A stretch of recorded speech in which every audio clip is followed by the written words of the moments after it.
sudah bersih. Anak-anak, sebelum mulai pembelajaran, Ibu akan memberikan sedikit motivasi kepada anak-anak terlebih dahulu.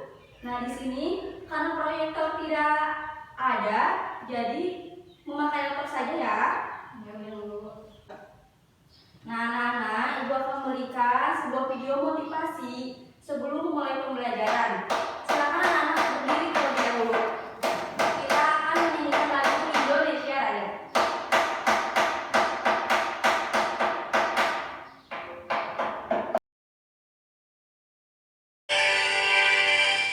Indonesia, tanah airku, tanah tumpah darahku. Di sanalah aku berdiri, jadi pandu ibuku. Indonesia, kebangsaanku, bangsa dan tanah airku. Marilah kita bersatu, Indonesia bersatu. Hiduplah tanahku, hiduplah negeriku, bangsaku, rakyatku semuanya. Bangunlah jiwanya, bangunlah badannya untuk Indonesia Raya. Indonesia Raya, merdeka, merdeka, tanahku, negeriku yang ku cinta. Indonesia Raya, merdeka, merdeka, hiduplah Indonesia Raya. Indonesia Raya, merdeka, merdeka, tanahku, negeriku yang ku cinta. Indonesia Raya, merdeka, merdeka, hiduplah Indonesia Raya. Nah, alhamdulillah anak-anak, untuk kegiatan motivasi ini sudah selesai ya. Tadi Ibu memberikan lagu Indonesia Raya. Mengapa? Karena itu berkaitan dengan pembelajaran hari ini, yaitu mengenai berkaitan dengan teks biografi. Ada yang tahu teks biografi? Nah, sebelumnya Ibu akan bertanya mengenai pembelajaran sebelumnya. Ada yang masih ingat? Windy? Ya, silakan. Kemarin kita belajar teks deskripsi. Ya, betul sekali. Nah, Neng Sinta, coba tolong jelaskan apa itu tes deskripsi. Deskripsi merupakan sebuah tulisan yang isinya bertujuan memberi gambaran suatu objek kepada pembaca secara rinci dan jelas. Nah, betul sekali. Jadi tes deskripsi ini yaitu mendeskripsikan suatu objek, kejadian atau peristiwa yang pernah terjadi ya. Nah, anak-anak, sekarang Ibu akan menjelaskan mengenai materi pembelajaran hari ini, yaitu teks biografi. Nah, Windy, apakah membawa buku LKS-nya? Bawa Bu. Neng Sinta membawa? Ya, bagus sekali. Tolong buka halaman 155. Nah, namun anak-anak, sebelum memulai pembelajaran, tolong perhatikan terlebih dahulu ya. Ibu akan menjelaskan mengenai kompetensi inti, kompetensi dasar, dan tujuan pembelajaran hari ini. Nah, kompetensi intinya itu yaitu menghargai dan menghayati ajaran agama yang dianutnya. Yang kedua, menunjukkan perilaku jujur, disiplin, tanggung jawab, peduli, gotong royong, kerjasama, toleran, dan damai, santun, responsif, dan proaktif sebagai bagian dari solusi atas berbagai permasalahan dalam berinteraksi secara efektif dengan lingkungan sosial dan alam serta menempatkan diri sebagai cerminan bangsa dalam pergaulan dunia. Sementara untuk kompetensi inti ketiga yaitu memahami, menerapkan, menganalisis pengetahuan faktual, konseptual, prosedural berdasarkan rasa ingin tahunya tentang ilmu pengetahuan, teknologi, seni, budaya, dan humaniora dengan wawasan kemanusiaan, kebangsaan, kenegaraan, dan peradaban terkait penyebab fenomena dan kejadian, serta menerapkan pengetahuan prosedural pada bidang kajian yang spesifik sesuai dengan bakat dan minatnya untuk memecahkan suatu masalah. Sementara untuk kompetensi inti terakhir yaitu keempat, keterampilan mengolah, menalar, dan menyaji dalam ranah konkret dan ranah abstrak terkait dengan pengembangan dari yang dipelajarinya di sekolah secara mandiri dan mampu menggunakan metode sesuai kaidah keilmuannya. Nah, selanjutnya di sini Ibu akan menjelaskan mengenai kompetensi dasar. Di situ anak-anak bisa melihat pada poin 3.15. Nah, di sini ada menganalisis aspek makna dan kebahasaan dalam teks biografi. Dan untuk kompetensi dasar kedua yaitu menceritakan kembali isi teks biografi baik lisan maupun tulisan. Nah, indikator pencapaiannya yaitu menyusun teks biografi tokoh, menulis teks biografi tokoh dengan memperhatikan isi, yaitu mencakup perjalanan, pendidikan, karir, peristiwa yang terjadi pada tokoh tersebut. Dan yang terakhir yaitu memberikan tanggapan serta lisan terhadap isi teks yang ditulis teman. Bisa dipahami? Bisa. Nah, yang terakhir di sini Ibu akan menjelaskan mengenai tujuan pembelajaran hari ini. Di sini karena di sini proyektor tidak ada, jadi Ibu akan membacakannya di laptop saja ya. Tolong perhatikan. Nah, di sini ini perlu diperhatikan ya anak-anak. Tujuan pembelajaran hari ini yaitu siswa mampu mendata pokok-pokok isi biografi dan ciri kebahasaan dalam teks biografi. Yang kedua, siswa mampu menulis teks biografi tokoh dengan memperhatikan isi yang mencakupi perjalanan, pendidikan, karir, perjuangan, dan sebagainya. Nah, anak-anak, tolong kalian buka halaman 155, apakah sudah? Nah, anak-anak, sudah dibuka halaman 155? Sudah, Bu. Di situ terdapat pengertian dari teks biografi sendiri. Nah, di sini Ibu akan menjelaskan bahwa teks biografi itu berasal dari bahasa Yunani, yaitu bios, dan di sini memiliki arti hidup, graphen yang berarti tulis. Artinya itu tulis. Nah, jadi di sini biografi merupakan sebuah tulisan yang membahas tentang kehidupan seseorang. Seseorang di sini yaitu berupa tokoh ya, tokoh yang mempunyai teladan yang baik yang patut kita teladani, seperti tokoh pejuang, orang tua pun bisa ya. Nah, di sini biografi ini ditulis oleh seseorang yang mengaguminya dan ingin meneladaninya. Namun, ketika kita ingin menulis tokoh biografi dan ingin memahaminya, kita pun harus memperhatikan ciri-ciri, struktur, dan kebahasaannya ya.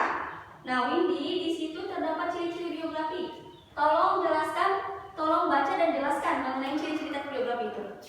Ciri-ciri teks biografi di sini memiliki struktur yang terdiri atas orientasi, peristiwa atau masalah, serta reorientasi.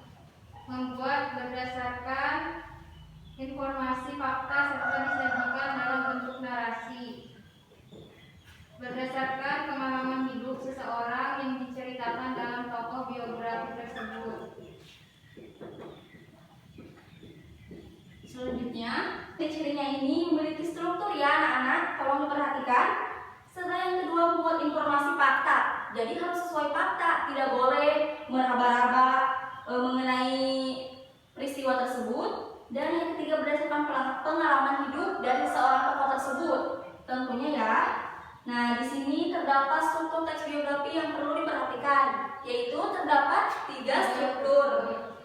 Yang pertama itu ada orientasi. Ada yang tahu orientasi apa? Ya, Ibu akan menjelaskan ya. Jadi orientasi di sini yaitu bagian awal. Nah, apa sih itu bagian awal? Di sini bagian awal berisi pengenalan tokoh. Jadi tokohnya harus dikenalkan terlebih dahulu ya. berisi kejadian awal ya di sini dan sebagainya. Terus yang kedua, kita ada permasalahan atau keadaan.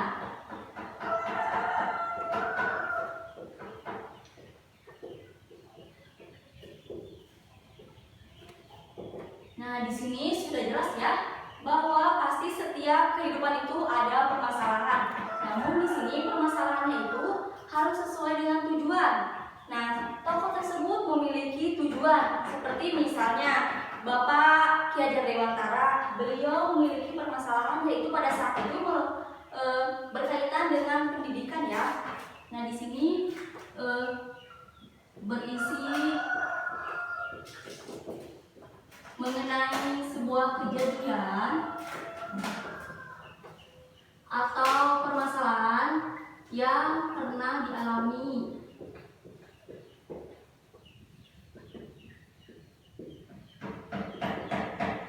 Oleh tokoh tersebut.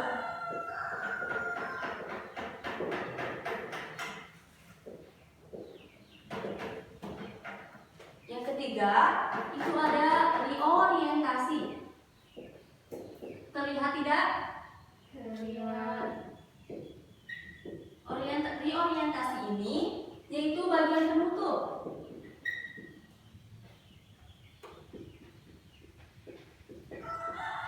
Ada yang tahu berisi apa? Tidak ya, nanti Ibu jelaskan. Nah, bagian penutup ini yaitu berisi pandangan kalian mengenai tokoh tersebut. Bisa dipahami?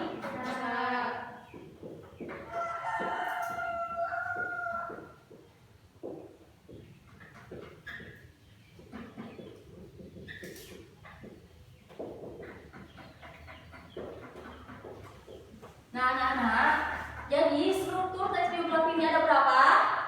3. Yang pertama, Orientasi. yang kedua, Permasalahan adalah yang ketiga.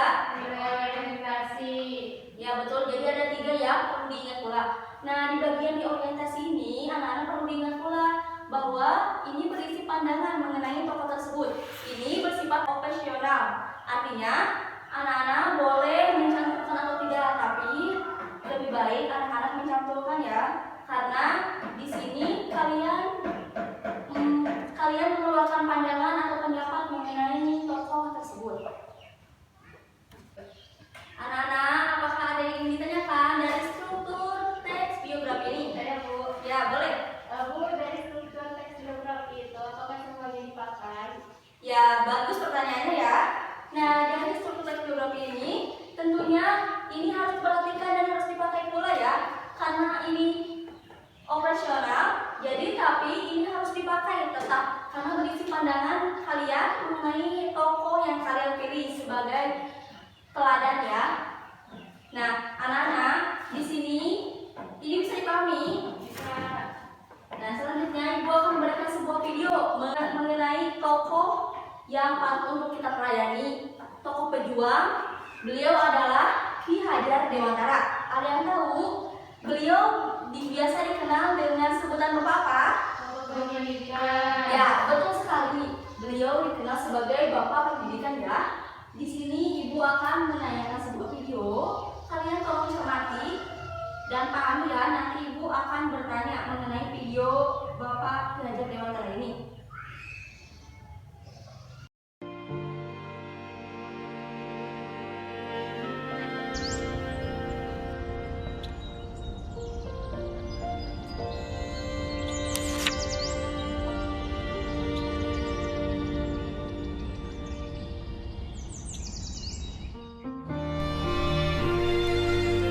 Bapak Pendidikan Indonesia. Sebutan yang akan terus dilekatkan kepada seorang pendidik bersahaja yang rela melepas jubah kebangsawanannya agar bisa berbaur dan merakyat. Tapi jarang kita tahu, sebelum menggagas filosofi pendidikan kita, beliau memulai langkahnya sebagai seorang aktivis, pejuang, dan wartawan cerdas dan tajam dalam mengkritik penjajahan. Dialah Ki Hajar Dewantara. Terakhir di keluarga bangsawan dengan nama Raden Mas Suwardi Suryaningrat. Ia lahir dengan tubuh yang sedikit berbeda. Sampai-sampai sang ayah memberikan nama pena yang lucu buatnya. Namun menurut sahabat sang ayah, bentuk fisik inilah yang menandakan sang bayi yang akan berpengaruh besar nantinya. Sebagai seorang bangsawan muda, Suwardi kecil memiliki hak istimewa yang tidak dimiliki anak lainnya. Lalu di masa remaja, beliau pun mendapatkan kesempatan untuk bersekolah dokter di Batavia secara cuma-cuma. Namun dikarenakan tubuh yang sakit-sakitan, beliau harus tidak naik kelas dan dicabut beasiswanya. Walaupun pencabutan ini juga dicurigai karena ada motif politis di baliknya. Tapi gagal menjadi dokter tidak lantas membuatnya hilang arah. Malah ia menemukan kekuatan baru dengan bersenjata, kertas, dan pena. Tulisan-tulisan Suwardi menarik perhatian dua pemuda lainnya yang juga tengah membangun pergerakan, Dr. Cipto dan Douwe Dekker. Ketiga orang inilah yang kemudian bahu-membahu menyebarkan ide Indonesia Merdeka lewat partai politik pertama di Nusantara. Ibarat mendapatkan angin, di sana Suwardi semakin garang mengkritik ketidakadilan yang menimpa bangsanya. Puncaknya, ia menuliskan sebuah kritik tajam yang ditujukan kepada bangsa penjajah. Tulisan yang sangat ironis menyindir perayaan kemerdekaan Belanda di atas tanah sebuah bangsa yang sedang mereka jajah dengan ongkos yang juga harus dibayar oleh orang-orang tertindas. Merahlah wajah dan telinga Belanda. Suara lantang Suwardi dianggap sudah keterlaluan. Bersama rekan seperjuangan, 3 serangga itu pun dibuang ke negeri Belanda. Raga boleh diasingkan, tapi bara dalam jiwa tegar menyala.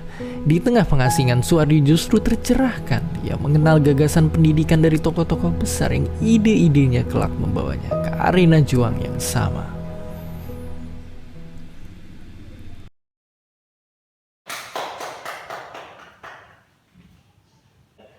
Anak-anak, videonya apakah sudah ditonton? Sudah, Bu. Ya, bagus sekali. Nah, Ibu izin bertanya kepada Windy. Windy, setelah kamu melihat video tersebut, hal teladan apa yang kamu dapatkan dari Bapak Pendidikan ini atau Ki Hajar Dewantara?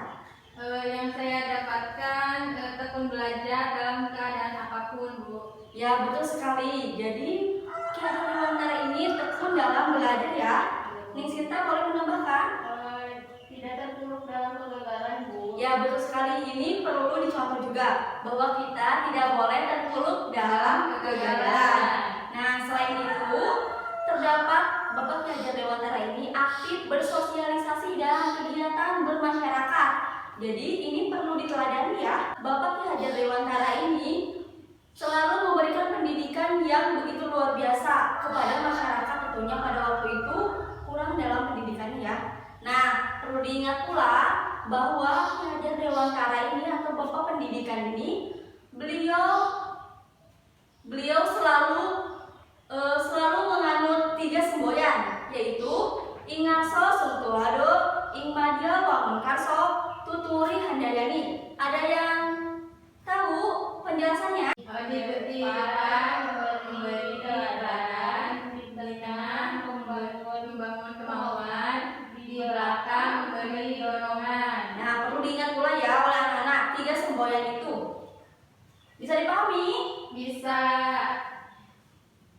Anak, tadi kita sudah menganalisis tokoh biografi yaitu Ki Hajar Dewantara. Sekarang tolong buka halaman 210. Coba dilihat, dibuka ya. 210. Di situ terdapat tokoh B.J. Habibie. Ada yang tahu Bapak ini dikenal Bapak apa? Ya, betul sekali. Bapak ini yaitu membuat sebuah pesawat ya. Ya, Bu. Nah, tolong dipahami ya dan dibaca juga dan dianalisis struktur teks biografi yang 3 ini. Nanti Ibu akan meminta anak-anak untuk ke depan sendiri-sendiri ya dan saling menanggapi satu sama lain. Silakan dibaca. Ibu beri waktu 5 menit saja ya. Sinta baru sampai mana? Sampai orientasi, Bu. Nah, orientasi pengenalan awal ya. Iya. Nah, bagus. Jadi baru sampai mana? Sama Ya benar ya, pengetahuan awal. Ya bagus sekali. Kalau sudah, nanti ibu minta anak-anak buat ke depan ya.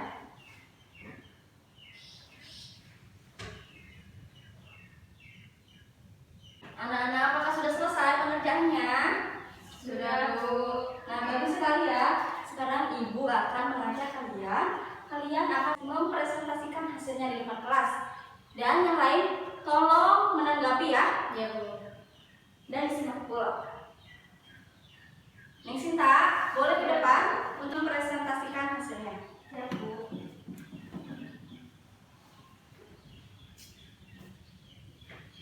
Teks biografi B.J. Habibie. Dari orientasi, Bapak B.J. Habibie adalah salah seorang tokoh panutan dan menjadi kebanggaan bagi banyak orang di Indonesia. Yang kedua, strukturnya adalah kejadian penting. Habibie menjadi anak yatim sejak bapaknya yang meninggal dunia pada 3 September 1950 karena terkena serangan jantung. Setelah ayahnya meninggal, ibunya menjual rumah dan kendaraan. Kemudian pindah ke Bandung bersama anak-anaknya. Ibunya membanting tulang membiayai kehidupan anak-anaknya.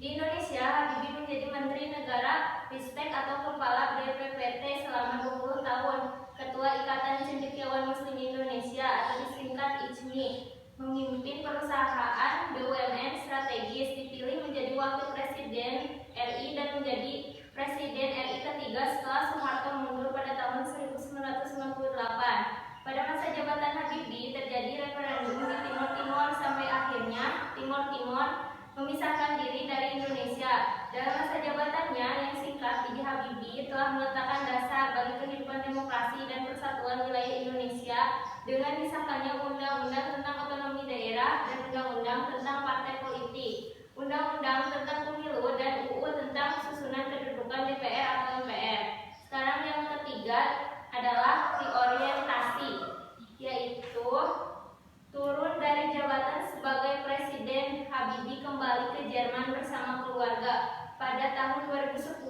Ainun meninggal dunia karena kanker.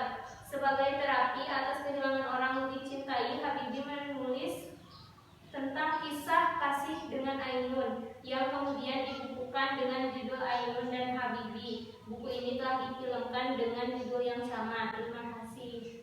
Ya, bagus sekali. Berikan tepuk tangan untuk Neng Sinta.